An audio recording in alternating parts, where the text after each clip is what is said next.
नमस्कार दोस्तों, मैं हूं मोहनचंद शर्मा और आप देख रहे हैं टेक्निकल शर्मा जी 5। दोस्तों, आज की इस वीडियो में मैं आपको Redmi 5A का फोल्डर चेंज करना सिखाऊंगा कि कैसे आप अपने Redmi 5A का फोल्डर बदल सकते हैं।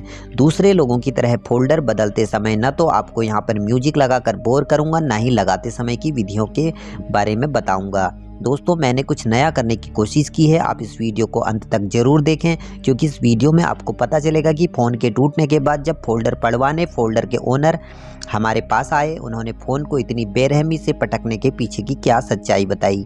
और दोस्तों, आपको सिर्फ कहानी नहीं सुननी है, आपको सीखना भी है। आप कैसे फोल्डर लगा सकते हैं, कान और आँख दोनों को खोलकर ही वीडियो को देखना है। दोस्तों, इस फ़ोन ने पूरे शहर को हिलाकर रख दिया। दोस्तों, आप ये जो फ़ोन देख रहे हैं, इसकी हालत ऐसी क्यों हुई? क्यों इस फ़ोन का पूरा फोल्डर इतनी बेरहमी से टूट गया?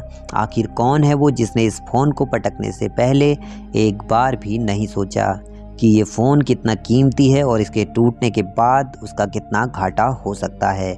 ये सब जानने के लिए दोस्तों आपको वीडियो को अंत तक पूरा देखना होगा। तो चलिए शुरू करते हैं। अगर दोस्तों आप हमारे चैनल पर नए हैं तो हमारे चैनल को सब्सक्राइब करके बेल आइकन प्रेस करना बिल्कुल भी ना भूलें। और वीडियो को अभी से आप लाइक कर दें, क्योंकि आप लोग हमेशा जो है वीडियो को लाइक करना भूल जाते हैं। दोस्तों, ये घटना 2022 के अक्टूबर महीने की है। रमेश की शादी एक पहाड़न लड़की से तय हो गई थी, जिसके पास कोई भी फ़ोन नहीं था। सगाई के बाद रमेश उसे गिफ्ट के रूप में एक बटन वाला फ़ोन दे देता है और वो बहुत ही ज़्यादा खुश हो जाती है। शादी के बाद रमेश उसे एक ऐसा गिफ्ट देने के बारे में सोचता है जिसकी वो कल्पना भी नहीं कर सकती थी। शादी के दिन दुल्हन कमरे में हल्दी वाले दूध का ग्लास लेकर अपने पति का इंतज़ार कर रही थी, पर पति को आने में काफ़ी समय लग जाता है। और ये समय इसलिए लगता है दोस्तों, क्योंकि रमेश अपनी पत्नी को गिफ्ट के रूप में आज एक स्मार्टफोन देना चाहता था। दोस्तों, रमेश एक बहुत ही ज़्यादा कंजूस और मक्खी चूस टाइप का इंसान था। वो शादी की रात पार्टी के बाद दिल्ली के गफ्फार मार्केट में सेकंड हैंड फ़ोन खरीदने जाता है और उसके मन में यही होता है कि 1500 से 2000 रुपये तक का कोई फ़ोन मिल जाए तो बस बात ही बन जाए। एक लंबे संघर्ष के बाद आखिरकार रमेश को मात्र 1500 रुपये में गफ्फार मार्केट के अंदर एक Redmi 5A फ़ोन मिल जाता है, जो कि यही है जिसको हम यहाँ पर रिपेयर कर रहे हैं। और रमेश खुशी से झूम उठा कि आज तो अपनी बीबी को टच वाला फ़ोन गिफ्ट करूँगा। रात तकरीबन 11 बजे रमेश अपनी पत्नी के कमरे में पहुँचता है और देखता है कि उसकी बीवी मुंह फुलाकर बैठी हुई है।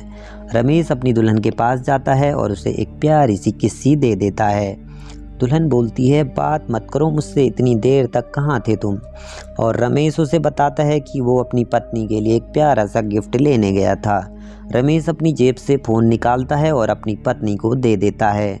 उसकी पत्नी MI 5A फ़ोन को पाकर बहुत ही ज़्यादा खुश हो जाती है। उसकी खुशी का ठिकाना ही नहीं रहता। ये मान लो रमेश की पत्नी ने फ़ोन पाकर जैसे सब कुछ पा लिया हो। वो खुशी से अपने पति को गले लगाकर उसे प्यारी सी किस्सी कर देती है और बहुत खुश होती है, क्योंकि ये उसकी ज़िंदगी का पहला टच वाला फ़ोन था।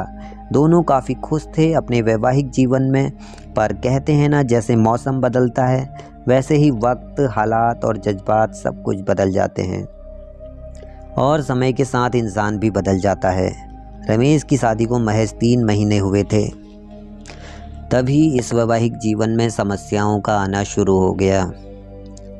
रमेश की पत्नी अब फ़ोन में फेसबुक, व्हाट्सएप, इंस्टाग्राम जैसे अन्य ऐप यूज़ करने लगी और धीरे धीरे सोशल नेटवर्किंग साइट्स पर वह अपना ज़्यादातर वक्त बिताने लगी। वो ठीक से घर का काम भी नहीं करती थी, हर समय बस फ़ोन में लगे रहती थी। सुबह उठते ही पहले लोगों के स्टेटस देखना, उसके बाद स्टेटस लगाना, ये उसकी आदत बन चुकी थी। बेचारा रमेश सुबह उठकर अपनी पत्नी के लिए चाय बनाता था और पत्नी स्टेटस देखती थी। वो महारानी की तरह घर पर राज कर रही थी। अभी तक तो सब कुछ सही चल रहा था। कुछ दिन बाद रमेश की माँ ने भी रमेश के घर पर ही रहने का फैसला ले लिया और कुछ दिन बाद रमेश की माँ भी रमेश के साथ रहने लगी।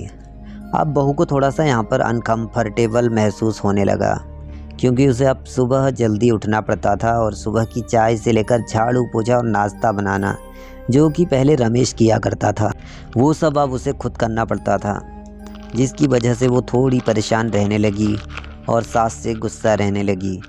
वो चाहती थी कि उसकी सास उसे छोड़कर अपने घर वापस चली जाए। वो किसी तरह से अपनी सास का बोरिया बिस्तर बांध के उसे यहाँ से भगाना चाहती थी, पर ऐसे में उसकी हेल्प कौन करता? फेसबुक। जी हाँ दोस्तों, आपके दिमाग में भी यही आया होगा कि वो फेसबुक पे किसी से दोस्ती करे और उसके बाद उस बंदे से कहे कि यार मेरी सास को यहाँ से भगा दो, लेकिन उसने ऐसा कुछ भी नहीं किया। आप ऐसा गलत मत सोचिए, लेकिन ऐसा कुछ भी नहीं हुआ।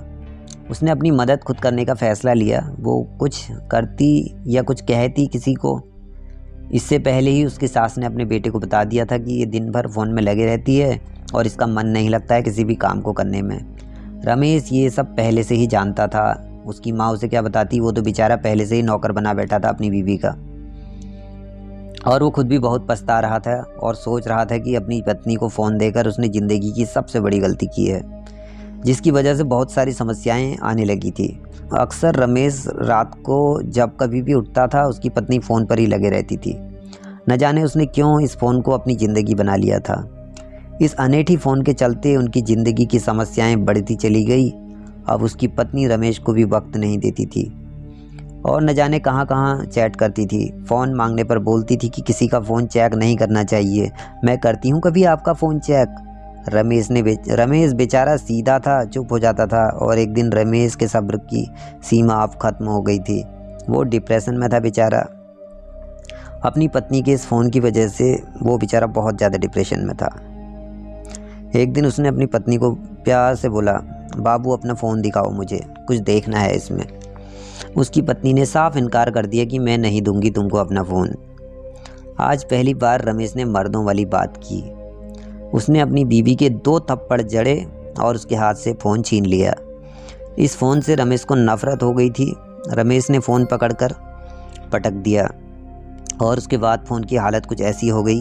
रमेश की पत्नी ने खाना पीना सब छोड़ दिया। अब उसका कहना है कि जब तक ये फ़ोन सही नहीं होगा वो तब तक ना तो खाना खाएगी और ना ही पानी पिएगी। हमारे लिए इस फ़ोन को सही करना बहुत ही ज़्यादा गर्व की बात इसलिए है कि बेचारी रमेश की पत्नी अब खाना खा सकेगी। और जब ये केस हमारे पास आया और हमें इस घटना की विस्तृत जानकारी मिली तो हमने तुरंत कार्यवाही करते हुए हल्द्वानी के तिकोनिया चौराहे से फोल्डर लाकर तुरंत फ़ोन में लगा दिया, क्योंकि इस फ़ोन की वजह से रमेश की पत्नी ने खाना पीना छोड़ दिया था। दोस्तों, आपको हमारी आज की ये वीडियो कैसी लगी हमें कमेंट करके ज़रूर बताएं, ताकि हम आपके लिए फ़ोन के टूटने के कारणों का पता फ़ोन के ओनर से पूछकर आपको कहानी के रूप में बता सकें और फ़ोन भी रिपेयर करके दिखा सकें। दोस्तों, आज की एक कहानी यहीं समाप्त होती है और कहानी के ख़त्म होते होते हमने अपना फ़ोल्डर भी यहाँ पर रिपेयर कर लिया है। आशा करता हूँ कि अब आपको MI5A का फ़ोल्डर चेंज करना आ गया होगा। धन्यवाद।